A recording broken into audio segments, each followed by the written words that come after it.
this video, I'll be showing you step by step how to create a quotation inside of Odoo. It is super easy to do. So the first thing you need to do is open up Odoo like you usually would. Then from here you need to go over to sales, and from here you need to go up to orders and then quotations.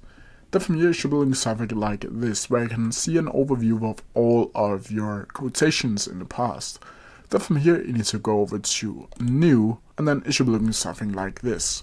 Then from here you can add in a customer, where you can choose of all your different customers over here. I also have a video to show you how to create a customer if you haven't done that already. Then from here you can see the expiration date, where you can choose the expiration date if you want to do that. You can add a payment term, where you can either choose immediately payment, 15 days, 21 days, 30 days, 45 days, end of the month, 10 days after the end of the month, 30% now, and balance 60 days. Then from here you can add a product, you can add a section, or add a note or a catalog down here.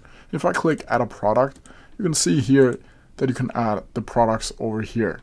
You can also choose the quantity of the size, the unit price, and you can add a text over here. Over here you can see the total amount that you have previously put in. And you can also see the untaxed amount over here, plus the text down here equals total this.